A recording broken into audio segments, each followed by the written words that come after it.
este ratito a la chica le deja aquí una tarjetita. No. Sale el nombre de Jesús. Vemos nuestra cara acá, está terrible. Es un simple presente, quizás ayudando en parte a lo que.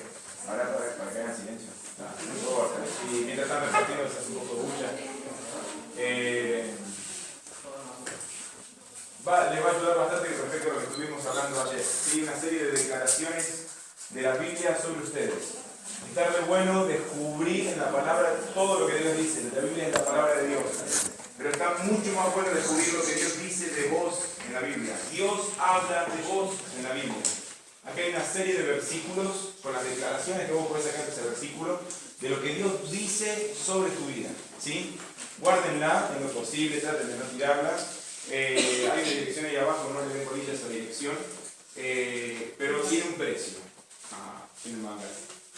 Esta tarjeta tiene un precio. Y es que oren por nosotros. ¿Sí? Le voy a cobrar eso.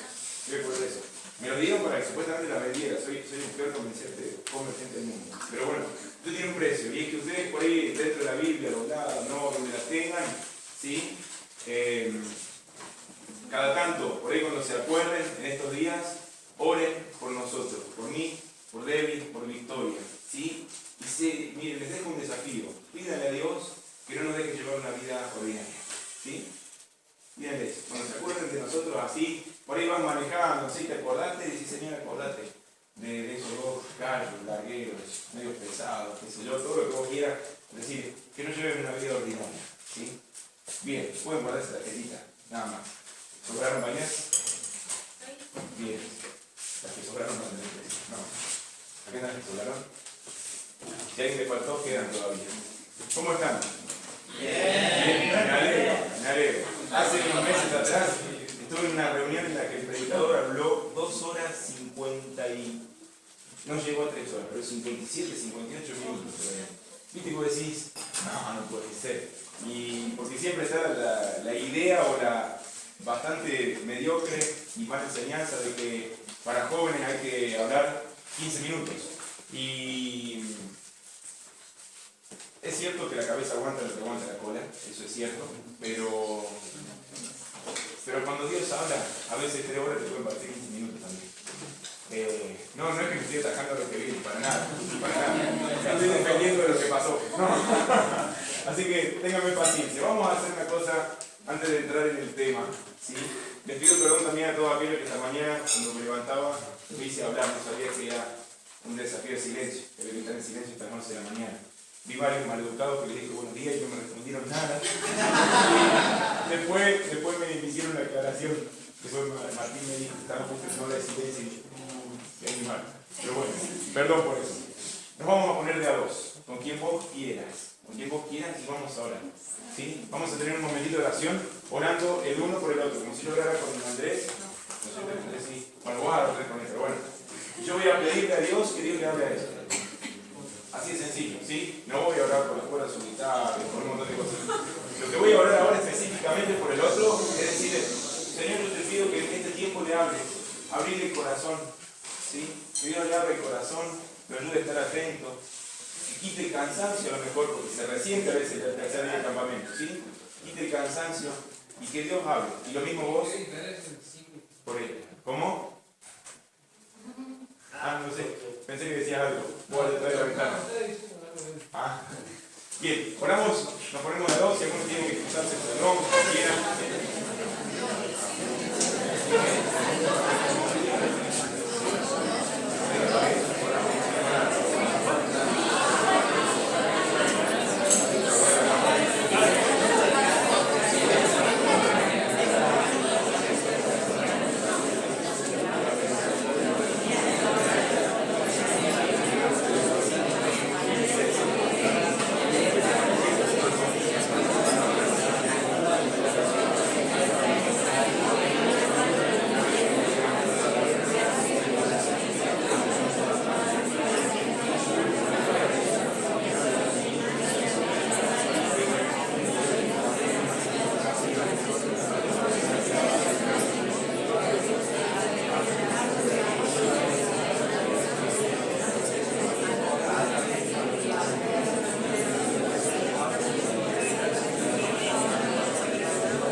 Estamos nomás.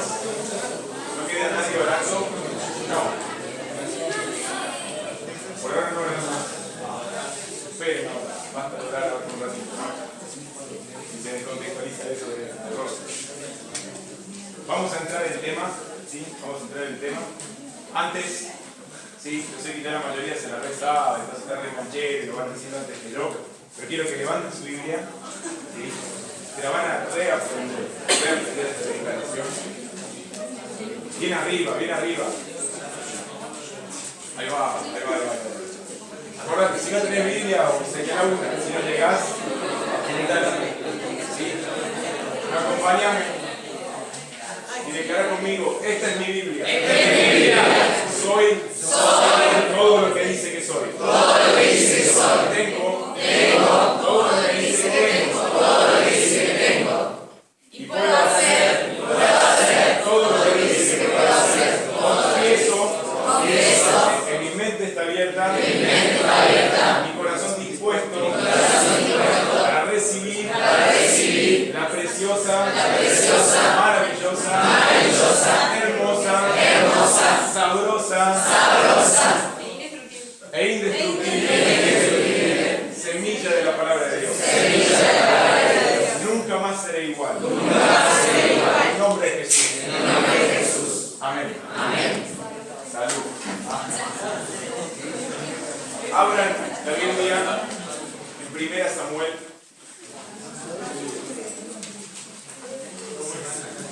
¿Les gusta la historia? Sí. ¿A quién no le gusta la historia? A los que no les gusta la historia, levanten la mano. Porque hoy va a ser una clase de historia. Chao.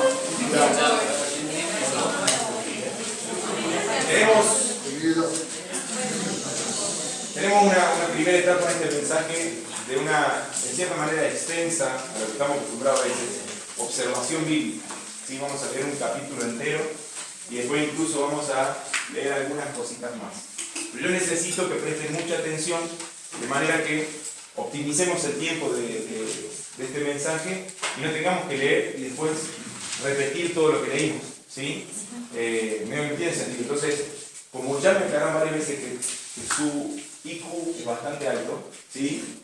Y que estoy con un público bastante inteligente, me animo a pedirles que por favor le presten mucha atención a la lectura. Puede que tengamos una que otra aclaración que por ahí nos ayuda a ampliar un poco nuestra visión de lo que estamos leyendo, pero vamos a avanzar, ¿sí? Presten mucha atención, porque es muy importante, aunque a veces pareciera que se hiciera un poco largo esta primera etapa, pero es muy importante que ustedes, para lo que vamos a ver hoy, sepan cuál es el fundamento bíblico de esto, ¿sí? Cuál es realmente el argumento bíblico, y van a ver que el tema de hoy, si bien nos vamos a enfocar en un momento de la historia del pueblo de Israel, es una constante del obrar de Dios. Si bien Dios obra de maneras, como dirían las películas norteamericanas, misteriosas, que dice así, invisible, algo así, dicen, y de maneras muy variadas y amplias, y su gracia es multiforme, hemos hallado que hay como un patrón en el obrar de Dios. No es ningún descubrimiento nuevo ni raro, pero ha sido algo que impactó profundamente en nuestras vidas. Fue descubrir una verdad en la palabra de Dios que literalmente sanó corazones, nuestros corazones, restauró nuestras vidas. Básicamente, y podríamos ya cerrar un poco el mensaje y nos vamos cada uno a casa, es, de título podríamos decir que de tu peor derrota, Dios levanta tu mayor victoria. Amén. Amén. De lo peor que te puede haber sucedido. Y quizás muchos en este auditorio están pensando, sí, pero si vos supieras lo que a mí me pasó, si vos supieras lo que a mí me hicieron, si vos supieras cuánto hace que yo sufro, si vos supieras cuántas lágrimas quedan en mi almohada de la noche, que nadie sabe. Yo sé una cosa, porque la palabra enseña. Y por eso quiero que veas el argumento bíblico, porque es la Biblia la que tiene autoridad. De tu peor derrota, Dios levanta tu mayor victoria. El rey David en un salmo dijo, has cambiado mi lamento en baile. Literalmente, cuando aprendas o dejes esta verdad bíblica se arraigue en tu corazón y le digas un amén al desafío de Dios en tu vida, literalmente Dios va a cambiar, va a entrar en un proceso de cambio de tu lamento en baile. Y lo que fue motivo de dolor pasa a ser un motivo de alegría. Y si no, miremos el ejemplo supremo, nuestro Señor Jesús, que por su muerte nosotros tenemos vida. Rick Warren dice que de tu peor dolor surgirá tu mayor ministerio. Y nuestro Señor Jesús podría decir, amén, inspirado en eso. Si no, fíjense Isaías 53, que habla de todo el dolor del Mesías, el sacrificio de él, pero por sus heridas nosotros somos sanados. Por su llaga hay sanidad para nosotros. Por su muerte tenemos vida. De su dolor más grande surgió su ministerio más grande. Y Dios puede y quiere hacer eso con tu vida, y con las heridas, y con tu historia, y con tu pasado. Tenés que simplemente rendirlo a Dios. Quiero que antes me acompañes y puedas ver por lo menos un caso de muchos que hay en la Biblia que hacen eco a esta enseñanza, que de tu peor derrota Dios levanta tu mayor victoria. Vamos a leer en el capítulo 4, vamos a leer entero.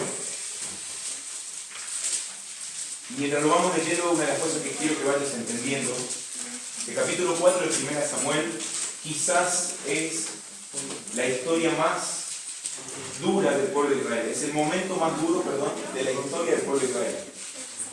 En la medida que lo vayas leyendo, sí quiero que tengas esto en la cabeza.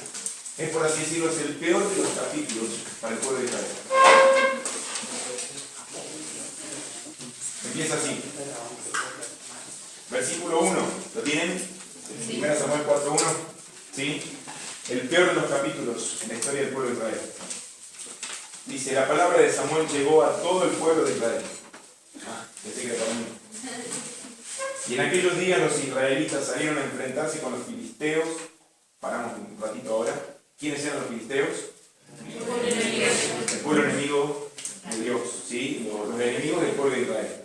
¿Sí? Como diría ese famoso predicador, los hiper, mega, archi, recontra, macro enemigos del pueblo de Dios eran los filisteos. Lelutier dirían Noruega. Los que dirían Lelutier ¿sí? Era lo peor que le podías mencionar al pueblo de Israel, eran los filisteos. Dice que ellos salieron a enfrentarse con los israelitas, salieron a enfrentarse con los filisteos y acamparon cerca de, ¿cómo dice? Ebenezer. Es muy importante esto, Ebenezer. ¿Qué significa Ebenezer? No escucho. No. Yo sé.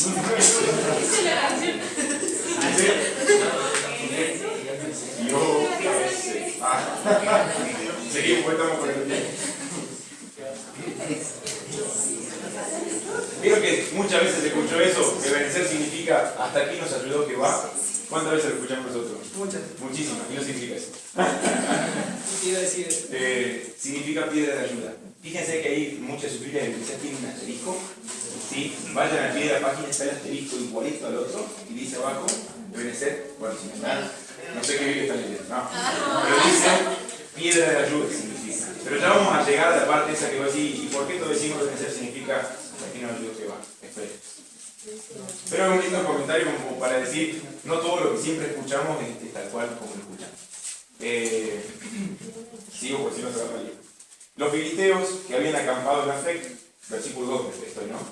Desplegaron sus tropas para atacar a los israelitas y se entabló la batalla. O sea, pueblo de Dios contra los filisteos, el pueblo del mal. Y los filisteos derrotaron a los israelitas. ¿Qué pasó? Matando en el campo a unos 4.000 de ellos. ¿Dónde quedan las promesas de Dios cuando Él derrota? ¿Acaso no el pueblo de Dios, nosotros, no somos más que vencedores? ¿Acaso no podemos hacerle frente a todo porque Jesucristo nos sostiene? ¿No hay un versículo que dice que si Dios es con nosotros, ¿quién contra nosotros? ¿Qué pasó acá? ¿Qué pasó acá? Cuando el ejército, versículo 3, cuando el ejército regresó al campamento, los ancianos de Israel dijeron, ¿por qué nos ha derrotado hoy el Señor por medio de los filisteos? Muchas veces yo escuché, déjale leerte una charla, ¿no?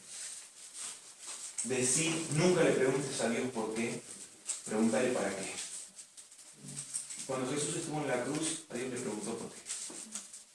Y encuentro que el rey David le pregunta a Dios por qué. Y Job le pregunta a Dios por qué. De acá los ancianos del pueblo de Israel preguntaron por qué. No está mal preguntar por qué. Obviamente es más productivo preguntar para qué, sí, pero no es pecado preguntar a Dios por qué. Muchas veces escuché decir eso. No le pregunte a Dios por qué, como si hubiera algún pecado en eso. Pero cuando hay situaciones de dolores en nuestra vida, a lo mejor no lo decimos con nuestra boca, pero en nuestro interior, cuando hubo un fracaso, cuando pasamos por una derrota, cuando alguien nos hirió, séle sincero, si no le dijiste Dios, ¿por qué? ¿Por qué? ¿Por qué me has desamparado? Dios no está obligado a responder. Puede que te responda, puede que no. Y sí, muchas cosas las entenderemos más allá, como dice la canción. Pero no hay pecado. Obviamente depende mucho de la actitud con la que uno pregunta a Dios, ¿no? Pero ellos acá dijeron, ¿por qué nos ha derrotado hoy el Señor por medio de los filisteos? Y mirá acá cómo entra el tema. Traigamos el arca del pacto del Señor, que está en Silo, para que nos acompañe y nos salve del poder de nuestros enemigos. O sea, nos estamos enfrentando a un enemigo de un calibre grueso. Bueno, traigámosle munición pesada. Fuimos solo en contra de ellos a la batalla, nos fue mal. ¿Qué hacemos? Metamos a Dios en la ecuación. Pero es lógico lo que están planteando ellos. Es muy correcto el planteo. ¿Hay derrota en tu vida? Ponelo a Dios en tu vida. Obviamente. Introducí a Dios en la ecuación de tu vida. Eso es lo que hicieron ellos. Traigamos el arca, dijeron. Una simple aclaración rápida. ¿Todos saben lo que era el arca? ¿Sí? El arca era un símbolo de la presencia de Dios, básicamente. Representaba la provisión, ¿sí? El poder y la presencia de Dios. Era, por así decirlo, como si fuera una caja de 1,5 metros por 70 centímetros por 1 de ancho, ¿sí? Que la llevaban con unos palos cargados en el hombro, casi toda de oro, que tenía 2 estatuas de querubines arriba con las alas, y supuestamente era el lugar donde se manifestaba la gloria de Dios en el arca. Rápido, así una síntesis de lo que era el arca, símbolo de la presencia de Dios.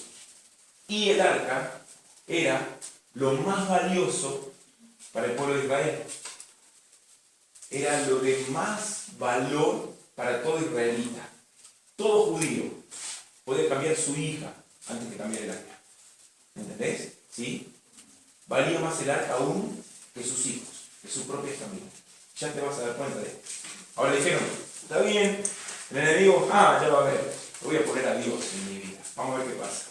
Así que enviaron un destacamento, versículo 4, un destacamento a Silo para sacar de allá el arca del pacto del Señor Todopoderoso que reina entre los querubines. Los 2 hijos de Elí, que era el sumo sacerdote, ¿sí? Ofni y Fines, hijos de Elí, sacerdotes, estaban a cargo del arca del pacto de Dios. Y cuando ésta llegó al campamento, los israelitas empezaron a gritar de tal manera que la tierra temblaba. ¿Quiénes gritaron? ¿Quiénes gritaron? Los israelitas. Bien, una de las cosas que quiero que te quede así, viste, como picando en la cabeza. Los israelitas gritaron. Capítulo 4, los israelitas gritaron de alegría, ¿sí? Esto acordate. Capítulo 4, el peor capítulo de la historia, ellos gritaron de alegría. Fueron ellos los que gritaron. Sigo. Versículo 6. Y los filisteos oyeron el griterío y preguntaron: ¿a qué viene tanto alboroto en el campamento hebreo? Al oír que el arca del Señor había llegado al campamento, los filisteos se acobardaron y dijeron: Dios ha entrado en el campamento. ¡Apa! Los enemigos saben lo que están tratando. Dios ha entrado en el campamento. ¡Ay de nosotros, que nunca nos ha pasado algo así! ¡Ay de nosotros! ¿Quién nos va a librar de las manos de dioses tan poderosos, que en el desierto hirieron a los egipcios con toda clase de plagas? ¡Ánimo, filisteos! Si no quieren llegar a ser esclavos de los hebreos, tal como ellos lo han sido de nosotros, ármense de valor y luchen como hombres. Se están arengando entre ellos, ¿sí? Vamos, muchachos, pantalón, ¿sí? Pongámosle gana porque acá, si no, estos nos toman de esclavos. Y fíjate lo que dice el versículo 10. Entonces los filisteos se lanzaron al ataque y derrotaron a los israelitas. ¿Qué pasó? ¿Acaso no estaba Dios por ellos? Una vez una frase que decía: luchas espirituales, armas espirituales. Metieron el arca, la presencia de Dios a la batalla. ¿O está equivocado este versículo? Quien lo escribía se equivocó. Pero dice que derrotaron a los israelitas. Y encima no es que termine la historia, sino que empieza a empeorar. Y hay una secuencia de sucesos desafortunados, citando la película, que dice: los cuales huyeron en desbandada, y la matanza fue terrible, pues de los israelitas cayeron 30.000 soldados de infantería. No termina ahí, ¿no? O sea, de Guatemala a Guatepeor. Y además fue capturada el arca de Dios. Y murieron Ofni y Fines, los dos hijos de él. Y fue capturada el arca de Dios. ¿A dónde? ¿Te acuerdas el nombre del lugar? En Ebenezer. El lugar donde Dios nos ayuda. Es casi totalmente incompatible este camino. Como está lleno de errores en la historia, o necesitamos seguir avanzando, evidentemente, pero el lugar donde Dios te va a ayudar, el lugar donde Dios pelea por vos, perdieron lo más valioso de su vida, el arca. Y sigue encima, no termina el capítulo 4. Dice que hubo uno de los soldados que pudo escapar, todo harapiento y sucio, llega, ¿sí?, a donde se encontraba Elí, a Silo, versículo 13. Y dice que allí se encontraba Elí sentado en su silla, vigilando el camino, pues su corazón temblaba solo de pensar en el arca de Dios. Y tiene sus dos hijos en la batalla, su corazón tiembla pensando en el arca. ¿Te das cuenta del valor del arca? Pero sigue. Y cuando el soldado entró en el pueblo y contó todo lo que había sucedido, todos se pusieron a gritar. ¿Y a qué viene tanto alboroto?, preguntó Elí al oír el griterío, y el hombre corrió para darle la noticia. Elí ya tenía 98 años y sus ojos ni se movían, de modo que no podía ver. Vengo del frente de batalla, le dijo a Elí. Huí de las filas hoy mismo. ¿Qué pasó, hijo mío?, preguntó Elí. Los israelitas han huido ante los filisteos, respondió el mensajero. Imagínate la noticia, este viejo sumo sacerdote, diciendo: otra vez perdimos.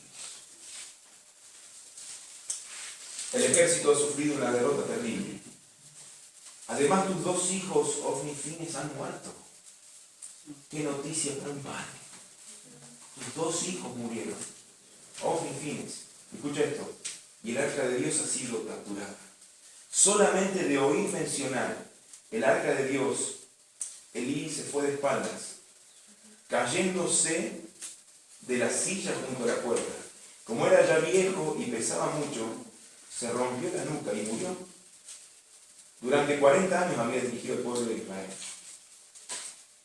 Pierden el arca, la presencia de Dios, pierden a los dos sacerdotes, liderazgo espiritual, y pierden al sumo sacerdote. La guía de Dios, que representaba a Dios entre el pueblo. Que te empecé a imaginar el cuadro para los israelitas. Su nuera, la esposa de Fines, estaba embarazada y próxima a dar a luz. Cuando supo que el arca de Dios había sido capturada, y que tanto su suegro como su esposo habían muerto, le vinieron los dolores de parto y tuvo un alumbramiento muy difícil. Al verla agonizante, las parteras, sí, me perdí ahí, que la atendían le dijeron, anímate que has dado a luz un niño. Y ella respondió, ella no respondió y ni siquiera les hizo caso. Pero por causa de la captura del arca de Dios y por la muerte de su suegro y de su esposo, le puso al niño el nombre Icabod, para indicar que la gloria de Israel había sido desterrada. Y exclamó, se han llevado la gloria de Israel y el arca de Dios ha sido capturada. Y ella murió. Capítulo 4 de 1 Samuel. Es el capítulo más oscuro en la historia del pueblo de Israel. Y se cierra, ¿sí?, con una mamá que da a luz un niño, que le pone un nombre. Vos sabés que en la antigüedad cada nombre que le ponían, o sea, cuando un papá le iba a asignar un nombre a un niño, era una palabra profética sobre ese tipo. Estaba basado en un acontecimiento, algo que habían vivido y muy probable, declarando lo que venía al futuro. Qué triste el nombre de este niño. Le pusieron de nombre Icabod, que significa, ¿sí?, el arca, la gloria de Israel, ha sido desterrada. Nos han quitado nuestra gloria. Nos han robado nuestra gloria. Quizás hay un Icabod en tu vida. Quizás hay un Ebenezer en tu corazón. Un lugar, que vos decís, de derrota. Un lugar donde hubo alguien o algo que pasó por mi vida y se robó lo más valioso que yo tenía. Quizás por decisiones tuyas, no sé. Quizás por decisiones ajenas, quizás por decisiones de tus padres. A lo mejor hay heridas en tu corazón que han marcado tu vida y que han empezado, por así decirlo, que han enclaustrado tu espíritu, que han apresado tu corazón. En todos estos años hemos conocido a muchos niños espirituales. Son viejos, hemos conocido personas grandes en edad, pero son niños espirituales, porque en algún momento de su vida, de su infancia, de su adolescencia, hubo algo que marcó sus vidas. O a lo mejor alguien que pasó y generó una herida en su corazón y quedaron atados a ese momento. Y su espíritu quedó enclaustrado y preso de eso que sucedió en su vida. Y a partir de ese momento toda su vida giró siempre en torno a lo que le pasó. Y a mi historia, y a lo que me sucedió, y a lo que me han hecho, o lo que permitieron que me hicieran. Y toda su vida quedó condicionada a eso. Hemos conocido chicas que quizás desde su infancia han sido abusadas. Y eso repercutió en todas las áreas de su vida. Pero hasta el momento que encontraron a Cristo y decidieron rendir su Ebenezer a Cristo, a partir de ese momento Dios comenzó a restaurar su vida. Las hemos visto después tomar decisiones de decir, yo sé que puedo estudiar, que soy una hija de Dios, y voy a comenzar a enfrentar un montón de áreas de mi vida, de las cuales siempre huí, siempre me escapé. Todos quizás tenemos un Ebenezer en nuestra vida, un lugar de derrota, un lugar en el cual le preguntamos a Dios, ¿por qué? ¿Qué pasó acá? Si yo te busqué también, estando en tus caminos me pasó esto. Tuve un novio que jugó con mi vida. Tuve una chica que me manipuló y me llevó por mi piso. Hubieron amistades, ¿por qué, Señor, permitiste que esas amistades pasaran por mi vida? ¿Por qué, Señor, tuvo que ser mi tío? ¿Por qué esa puerta un día quedó abierta? Todos tenemos un Ebenezer que necesitamos rendir a Dios. ¿Sabes que la historia continúa no lo vamos a leer, pero el capítulo 5 y el capítulo 6 narran lo que sucede con el arca cuando sale. Porque pareciera ser como que una vez que el arca de Dios es quitada del pueblo, pareciera ser como que se acabó la historia del pueblo de Israel. Porque vos después tomaste el tiempo de leer capítulos 5 y 6, vas a ver que no se habla del pueblo de Israel. Porque pareciera ser como que lo importante de la historia es la presencia de Dios. Y sí, es así. Y la historia se va detrás de lo que sucede con el arca de Israel.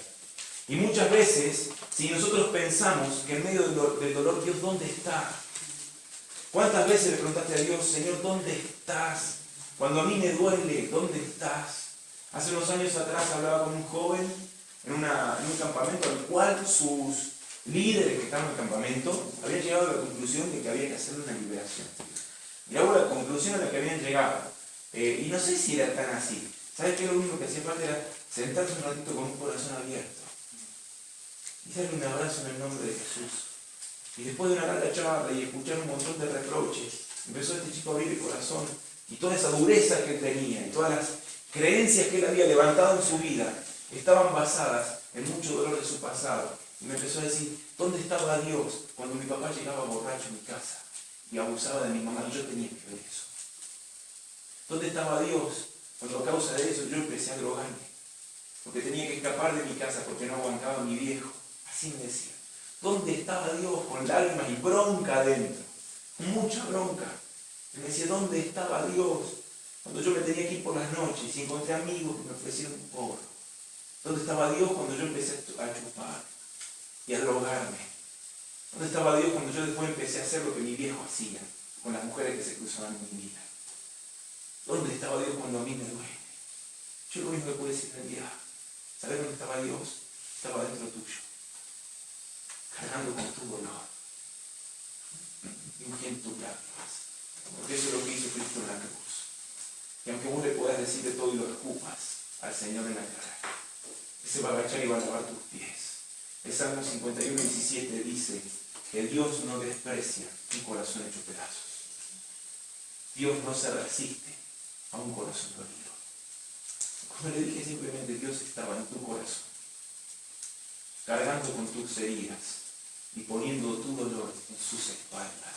Nos quebramos juntos, llorando, y abrió el corazón a Dios, pidiendo perdón, diciéndole con lágrimas, Señor, entra en mi vida, no aguanto más, ya no puedo más sin vos. Durante ese campamento, eso fue un día martes, el día viernes le pasó a darme testimonio de que le había pedido a Dios desde su corazón, saná mi hogar. Pasó y leyó un mensajito que él mandaba a la mamá y le decía, Facu, papá volvió a casa y está distinto. Lloraba desconsolado. Fue un milagro de Dios. Un milagro de Dios. Dios empezó a trabajar en su vida. Es precioso ver lo que Dios hasta el día de hoy está haciendo en él. ¿Dónde está Dios cuando a mí me duele? Seguramente el pueblo de Israel se preguntó esto. Metimos a Dios en la ecuación y perdimos. ¿Dónde está Dios cuando a mí me duele?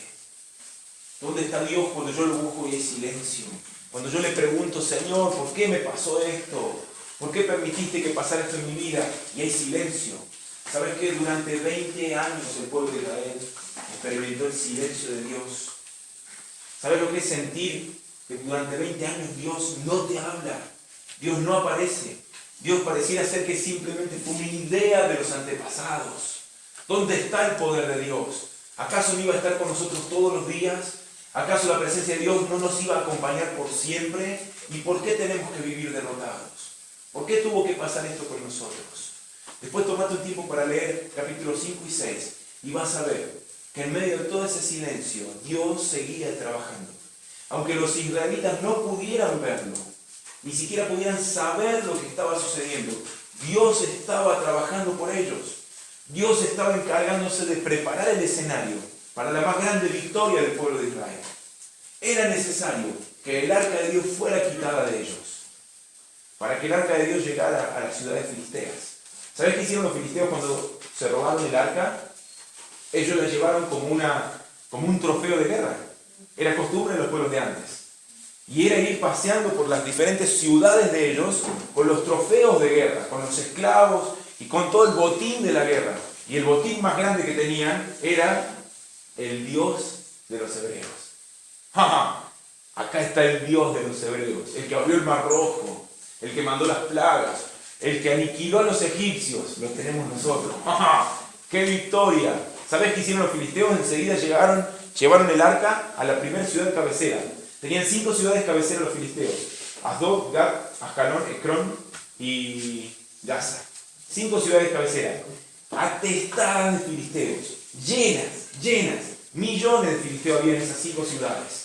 Eran muchísimos más que el pueblo de Israel. Entonces lo que hicieron, dijeron: vamos a presentar en Ascalón, nuestra primera ciudad, el trofeo de guerra. Y entraron, ¿sí?, al templo de Dagón. Los filisteos tenían, entre muchos dioses, uno que se llamaba Dagón, que era una estatua de unos 4,5 metros de altura más o menos, muy deforme, era horrible, con unas manos enormes así, grandotas.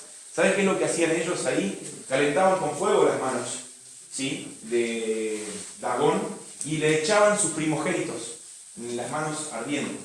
Era parte del ritual y los sacrificios que hacían los filisteos, ¿sí? Este pueblo eran aberrantes, enemigos de Dios. Y ahí está Dagón, ¿sí?, este Dios que parece superior al Dios de Israel. Y le traen el arca. Hicieron gran fiesta. Dice que hubo mucho alboroto y mucha fiesta por la victoria que tenían. Y seguramente habrán tomado mucho. Dice que el otro día, cuando se levantan, van para seguir con la joda, van ahí al templo de Dagón y se encuentran que Dagón está postrado delante del arca de Dios. Se chupó Dagón, por eso. Obviamente. No sé qué pasó, se ve que anoche, muchachos, nos cruzamos la línea, tomamos de más y Dagón se nos pasó también. Dice que lo levantaron y siguió la fiesta. Y al otro día otra vez se levantan y van otra vez ahí a Dagón. Y se encuentran con que otra vez está Dagón postrado, con una diferencia. La cabeza de Dagón está en el umbral del templo. Las manos y los pies están desparramados alrededor del templo. Y solamente el tronco está postrado delante del arca de Dios. Tu Dios y mi Dios es muy poderoso. Cuando tu Dios, que es el mismo enemigo, empieza a tratar con nuestros enemigos se van a postrar delante de su presencia. Y si es necesario, los va a decapitar. Y se dieron cuenta que el arca de Dios era una cosa seria, porque su mismo Dios estaba postrando a ellos. Dice que automáticamente le empezaron a salir a ellos tumores. Y dice la Biblia que el clamor de ellos fue tan grande que llegó hasta el cielo. Los escritos más antiguos, en vez de decir tumores, dicen hemorroides. ¡Ah! No solamente le dio un gran dolor, sino que los humilló. Y el que lo ha sufrido esto, ¿sí?, que el Señor los compadezca, pero puede entender, ¿sí?, el gran dolor de los filisteos. ¿Sí? Dios no solamente les generó un gran dolor, que les produjo muerte, sino que también los humilló. El grito de ellos llegaba hasta el cielo. Grandes hemorroides. Podríamos hacer un montón de chistes, pero quiero seguir con esto. Si no, no vamos a recorrer con el tema. ¿Qué hicieron los de Asdod? Muchachos, no podemos con el arca. Una gran mortandad. Se redujo el número de esa ciudad. La mandaron a Gaza. De Gaza pasó lo mismo. La mandaron a Ascalón y así fue pasando el arca por las 5 ciudades cabeceras de los filisteos. Hasta el punto que dijeron ellos, no podemos. David, sí, vos sí que me maté. Después te buscan. Ya terminamos. Síganme. Necesito que otra vez me presten mucha atención a la lectura, ¿sí?, porque yo sé que les va a servir poder observar la palabra en esto. Los de Kiriat Jearim fueron a Bet-Semes y se llevaron el arca del Señor a la casa de Abinadab, que estaba en una loma, y luego consagraron a su hijo Eleazar para que estuviera a cargo de ella. El arca permaneció en Kiriat Jearim durante mucho tiempo, pasaron 20 años. Y todo el pueblo de Israel buscaba con ansiedad al Señor. Por eso Samuel le dijo al pueblo, si ustedes desean volverse al Señor de todo corazón, presta atención a estos 3 verbos.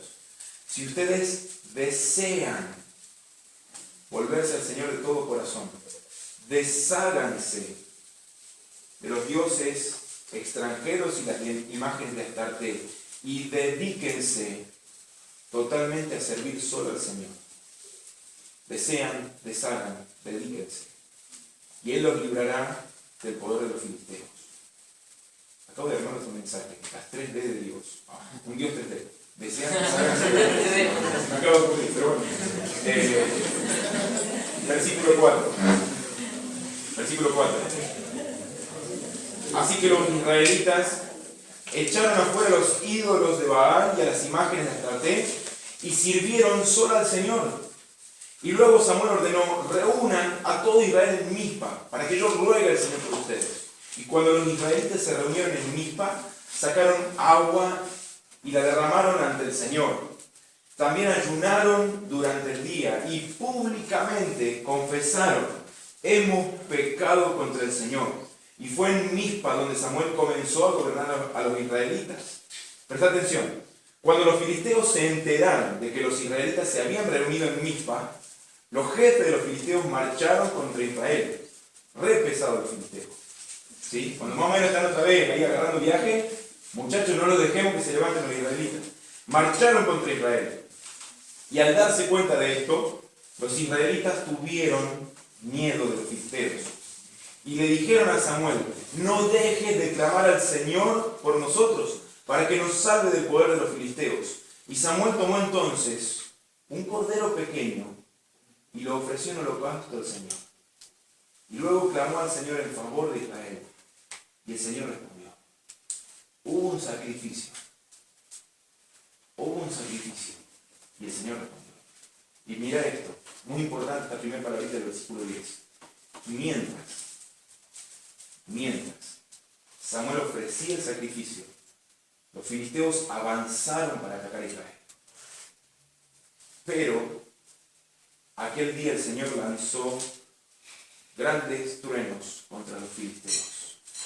Reina Valera dice: pero aquel día tronó Jehová contra los filisteos. Capítulo 4, ¿recordás quiénes gritaron? Los israelitas. Capítulo 7, Dios grita por su pueblo. Mirá la diferencia. Después del sacrificio, esto creó confusión entre ellos y cayeron derrotados ante los israelitas. Entonces los israelitas persiguieron a los filisteos desde Mizpa hasta allá, más allá de Betca, matándolos por el camino. Y después Samuel tomó una piedra y la colocó entre Mizpa y Sen y la llamó Ebenezer, diciendo: el Señor no ha dejado de ayudarnos. O diciendo: hasta aquí nos ayudó Jehová.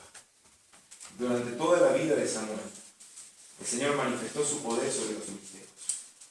Y estos fueron subyugados por los israelitas y no volvieron a invadir su territorio. ¿A dónde? ¿Dónde fue? En Ebenezer. En Ebenezer. El lugar donde le habían quitado el arca. El lugar de su peor derrota. Se transforma ahora el lugar de su más grande victoria. Y fue así como los israelitas recuperaron las ciudades que los filisteos habían capturado anteriormente, desde Ecrón hasta Gat, y libraron todo ese territorio del dominio de los filisteos. Y también hubo paz entre Israel y los amorreos.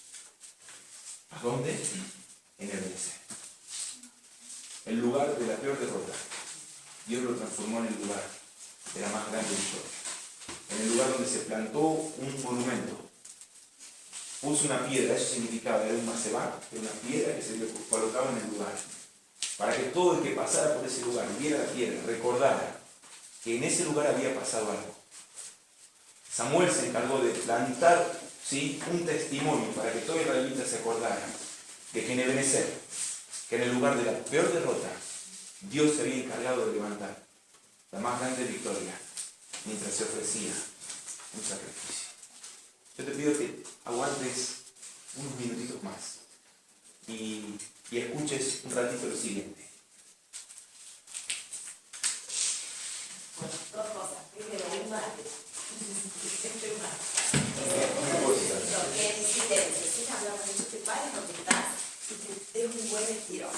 Sin perder el hilo de la historia, ¿sí? Date un buen estirón, bostezar, hacerte lo buenito ahí. Gracias. Ahora está. Hacemos una pancheta para despertarte. Así.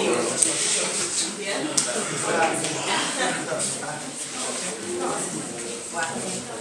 Listo. Puedes sentarte de nuevo. Puedes cambiar de lugar si querés, no sé.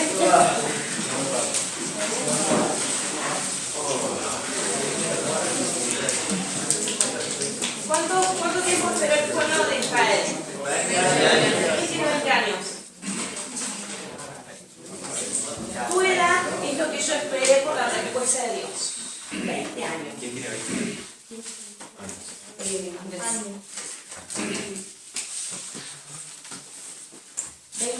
20 años esperé por la respuesta de Dios. Te cuento. Desde el vientre fui un bebé rechazado. No fui deseado, no fui buscado. No fue mucha la grata noticia de saber que yo venía en camino. ¿Sí? Y al nacer, pude ir creciendo durante mi primera infancia, pude ir creciendo con ese rechazo de parte de mi mamá. Cuando yo veía el trato que mis amiguitas, mis vecinitas tenían con su mamá, yo notaba que había una diferencia tremenda en el trato que mi mamá tenía conmigo. No me pasaba lo mismo con mi papá. Mi papá era una persona re amorosa, re cariñosa, y cuando yo llegaba, así donde fuera, él se le iluminaba el rostro. Él era feliz con verme, tenía un brillo especial en los ojos cada vez que me miraba, y algo pasaba entre nosotros dos cuando nos veíamos, cuando nos encontramos. Desde chiquitita siempre fue así. Tenía mamá, tenía papá, tenía un hermano mayor, 2 hermanas antes que yo, después venía yo.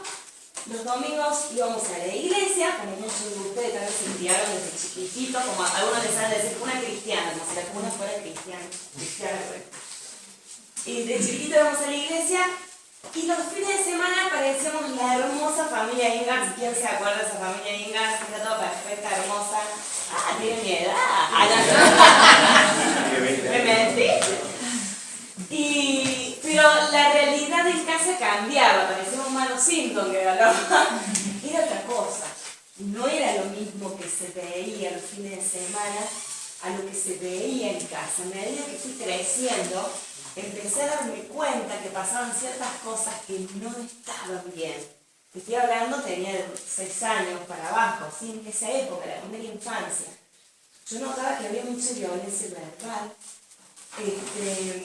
Al último tiempo yo notaba como papá ya no dormía con mamá. Una cosa rara, si tienen que dormir juntos, ya no dormían juntos. Yo empecé a notar que empezó a haber violencia en la casa. Y no solamente violencia de una mamá que le pegaba a papá, sino de un hermano mayor que también le daba a mi viejo. Y yo lo único que veía era que él se defendía y no entendía nada. Y ese rechazo que mi mamá tenía conmigo fue cada vez peor, porque era una ira, ella se enojaba con todo, pero era conmigo entero. Y ahí iba yo, a los grifes.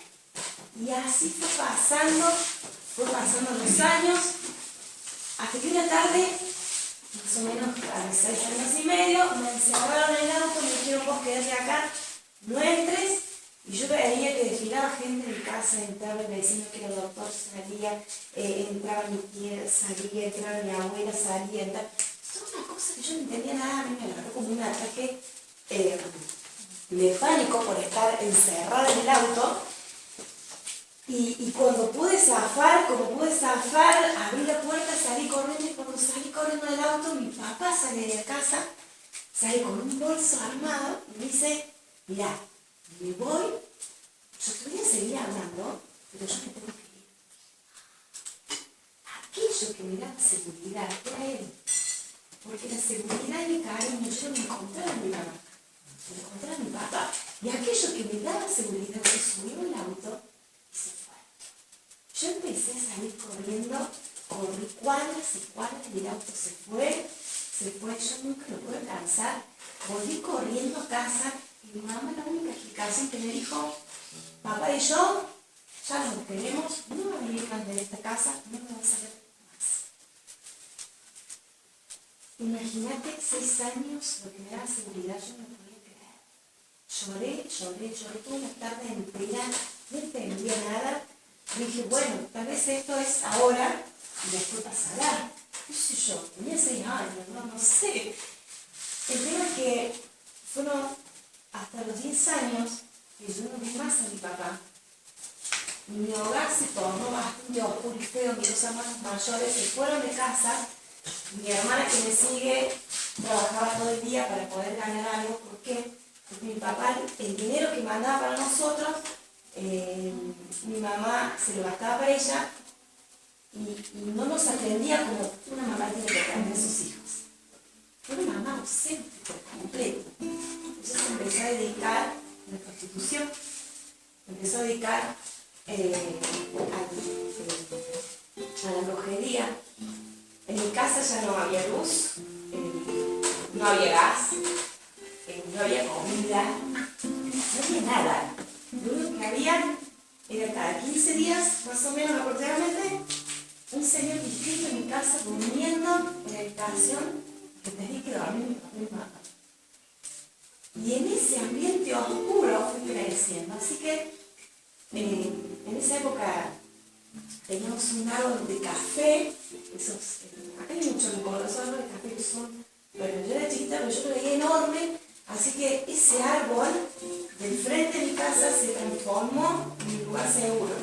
Así que yo, ante cualquier hecho de violencia que mi mamá tenía sobre mí, yo me corría, me subía al árbol y eran horas. Y horas allá arriba, abrazaba el árbol y ni a palo quería bajar, porque sabía que mi mamá tampoco iba a subir.